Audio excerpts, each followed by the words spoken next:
Thank you, Scott. Great, Scott. Scott's a good man. Yes, he is. He's been everywhere that I should be. He's got a beautiful blue shirt. Yes. My name is Jon Hammond, but it's Jon, no H, you know. Oh, okay. Yeah, it's a big honor to meet you. It is mine. Thank you. You're a big hero of mine for a long, long time, you know. Well, thank you. And I'm a musician myself, you know, and I've been doing this cable TV show for 34 years. Really? Mm-hmm. And I don't know that I've had one for 34 years. Somebody's doing something right. Well, we're on in Manhattan, you know, so I know that you yeah. did the Tonight shows that you did were in Manhattan, were at the Rockefeller Center at NBC? Yes, sir, it sure was. It sure was. Wow. That's back in 1985 when, before Johnny Carson took over. Uh-huh. And that's when, the one that had the falling out with NBC. Oh, yes, Jack Parr. Jack Parr, right? Yeah. Yeah. When he left, there was 6 weeks or something that they laid it over to break that image, give Carson a chance. Mm-hmm. And that's when I fell in. Jimmy Dean got me on. He was guest hosting. Jimmy's the man. He's the man. Right. And so I heard one story that he asked you if you could do the show, and you were pretty far away. You had to fly with a couple of different connections and get in there and go right directly to the studio, right? We left Safford, Arizona. Well, in fact, Jimmy called on Thursday and said he had been trying to get a hold of me for a week, and said he wanted to have me on the Tonight Show, but he said tomorrow's my last day. And we said, well, see if they'll let me on if I get there. So I was in Safford, Arizona. So I got on a little private airplane, flew down to Tucson, from Tucson to Chicago, Chicago to New York, and then retraced it back to Safford, Arizona. And you would have thought that a major catastrophe had happened, because when we were driving back into Safford, about 10 miles out, the cars back up bumper to bumper, and we looked at one another, the pilot and I was thinking, what's happening here? He said, I have no idea, it just started. Closer we got to come and find out they had seen the show the night before and was there. We had to do 3 shows that night. Wow. In Safford. Uh-huh. After that trip to New York, overnight. Wow. Yeah. Beautiful. And Jimmy Dean said, didn't see him till right before showtime. Uh-huh. And he said, how many tunes they got you down for? I said, well, they said maybe 2, and then maybe 1 with you, do a tune together. And he said, we'll just keep doing it till we get it right. When you leave here tonight, you're going to be tall hog at the trough. All right. In other words, if 2 songs don't get it, we'll do 2 more. God bless Jimmy Dean. That's it. That's right. And do you remember who the band leader was at that time? Sure, it was oh Lord, he was there before, stayed for a while after. I can see his face. Well, we could look it up, you know. Yeah, I'd like to hear it again myself. Yeah. Well, you know, I really love some of the guitars that you play. I'm an organ player and accordion. You know? Ah, okay. But I play a little bit of guitar. So since I'm a teenager, I had a Gibson Birdland with the Florentine cutaway, just like yours. You know? I have it downstairs now. You got the Birdland there? Yeah. All right. Well, I think I got that Birdland because I saw you play it on television. You know, so that's the most beautiful guitar I ever saw. You know, and I love it because it's a little smaller neck. You know, Right, Hank Garland and Billy Bird. Right. Yeah, they. And the back of the guitar is so beautiful. Sometimes I just want to wear it backwards to show everybody the back of the guitar. Yeah. But you, so you knew Mosley Mosrite? Because you played the most right guitar? Not as well as I could have and should have, because him being in California, mainly, and me being east of the Mississippi, all those great guitar players from out west, I didn't get a chance to steal licks from. Yeah. And but it's that Birdland. It's funny you bring that up. It's I was talking with Hank Garland right before it came out, and I was with Jimmy Dean, and he was with Eddie Arnold in Washington, and they came up to a club after we got through, and talking. He said, "That guitar sounds good that you're playing." I think it was a Gibson 225, thin. And it was a good guitar. But he said, Billy and I have come up with a deal with Gibson, and we've designed a guitar that I think you'll like. This is like 1956. The first one, I think, came out in 1957.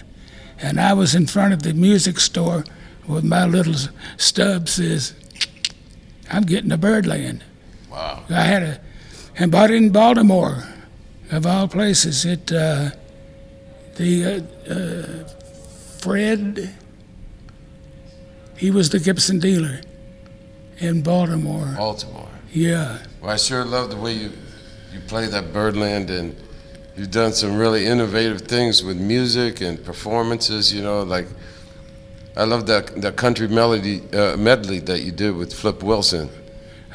He was really a surprisingly excellent vocalist, you know? Yeah, he was a close friend. We did some little off-camera things that we got a kick out of, but the world will have to wait. I'd love to see that. But I love that, and then I've never seen what you did with Glenn Campbell with the two men playing the same guitar, and that was really amazing because you didn't seem to get in each other's way, and you had everything going on. And what was it you told Glenn? You said, "Don't whisper in my ear." We did, being as close of friends as we are, and he said, "Let's do this thing." He said, "I've done it a couple of times with, I don't know, a couple other people," and I said, "Okay," but I said, "I get the front. If you're going to play in the back, I get the front." And that in itself made for a lot of humor. I bet. Yeah, well, that was really great, you know. Two great pickers and friends, and really wonderful. And, you know, I did a radio show on CBS every morning, 4 o'clock in the morning for 4 years. And one of my favorite tracks that I used to play from you was the St. Louis Blues. Wow, yeah. Every guitar player I've ever known plays the St. Louis Blues. Yeah.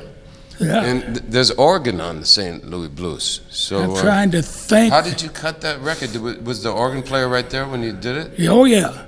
Do you remember who the organ player was? Yeah, and he was, I think we were on Capitol Records together, which gave us that both labels wanted to be part of this this project that they were planning to do. Golly, and he was one of the hottest organ players. He was a jazz player. I mean, he got down on it. I love that track. I'll have to get it back and see what I did. Yeah, it's beautiful. One of my favorite tracks to play from you. Well, you also incorporated a lot of humor into your playing, and it's very entertaining. Took it to all ages, you know. So, I mean, nobody knows more jokes than Roy Clark. Can you lay one on us? Oh, Lord, I don't know. Let me see. Well, that one has to go. I can't tell that. That's the problem. Oh, they're not bad. They just, some of them, my mother would consider to be naughty. Well, we're on cable TV, so, you know, it's not. Maybe we can get away with it. Right. Let me think about it. Okay. I'm trying to think of one. While you're thinking, I just want to say kudos to you. Congratulations for establishing the Roy Clark Elementary School in Tulsa. Whoa. That's a really beautiful thing. And I know at the school that bears your name, there's got to be music in that school, right? Well, it is that. And these kids, somebody said, what's the most honored thing that you have received? And I said, well, there's been a lot of great things that have been bestowed on me, and one of them being the elementary school for the kids in Tulsa. And I said, where can you go and top being around young kids that will be influenced by what you are talking to them about or that you stand for. And I mean, they walk up and say, I go to Roy Clark School. It don't get any better. That's beautiful. Well, I'm sure that you set a lot of kids straight on their way, and they've been a big inspiration to so many different generations now, myself and everybody. You know, Hee Haw was just came into everybody's living room. Yes, it did. You know, and you made everybody smile and brought great music on there, and you had such a range of different guests on there. That was it. Nothing was. We went everywhere from Savvy Davis Jr.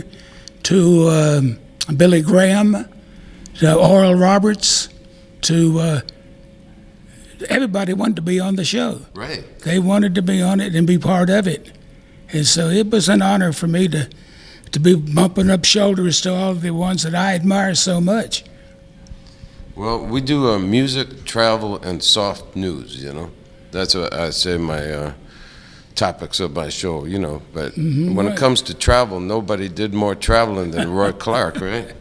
I sometimes think back on it and the places I've been and how long it took me to get there. When we started, it was just my wife and I in a 1957 Ford station wagon.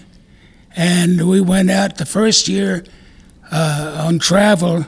My wife and I think it was about, I can't remember the mileage against the time, but we were home. I think the first year we were home for, I think about 30 days out of a year. Wow. And that doesn't give you a whole lot. Were you the driver, Roy? I drove. Did your wife drive too? She drove. And then. Did she keep you awake at the wheel? Oh yeah, it was what she did. Good driver. Is I would sleep, she'd drive, and then we would get to the town that we were going to play. She would. She'd go in the hotel, or back then it was motel. A lot of motels around, and the price was right. They're giving me the signal. We got to wrap it up. You got a quickie? Yes, but we'd both be off the air come Monday. Roy, I want to thank you for taking the time to talk to me. Big honor to meet you and speak with you, and we're looking forward to hear you presenting at the Eagle Awards this afternoon. So Thank you.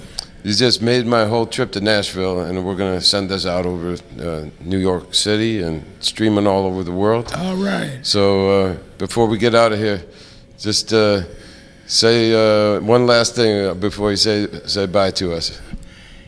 I did not write St. Louis Blues, but I love to play it. All right. I sure love the way you play it. Thanks a lot, Roy Clark, everybody. Thank you. You're the greatest. You're a living legend.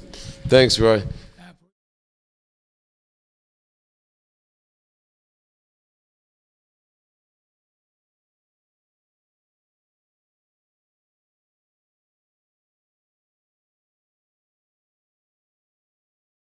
I wrote this in Paris my first time in 1981. I met a young lady in a cafe. She was very sad, so I wrote this song back at my hotel room on a little tiny keyboard, one note at a time.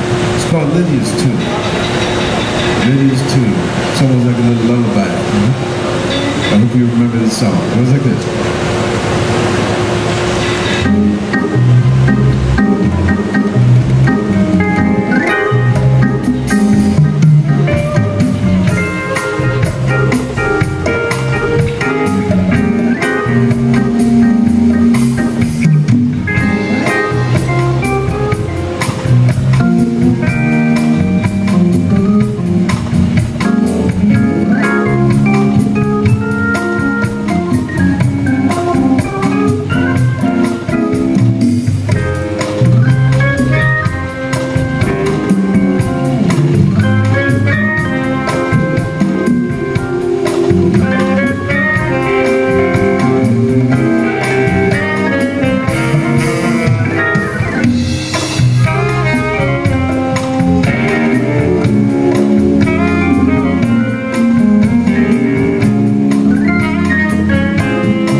Thank you so much.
Just for just a few strands of our theme song. Once again, Roland Barber, Cord Martin, Joe Berger, Lee Oscar, special guest, Chunky Carter, Louis Flip. We got about 2 minutes. We're going to play our theme song for it. Tune us in on the internet.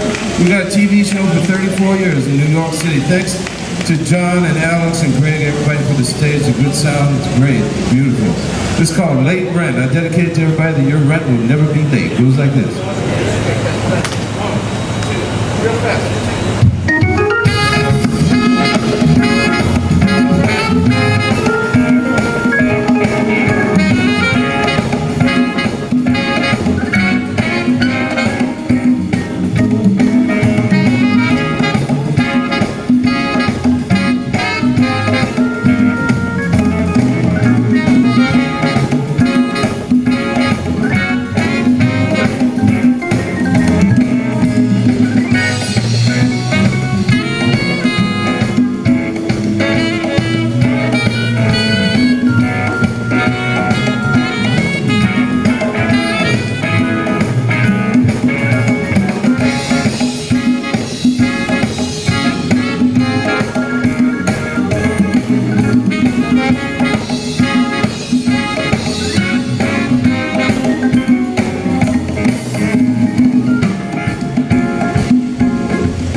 Louis Flip Winfield, Chunky Carter, I'm Jon Hammond, the Figures and the Singers. Bye-bye.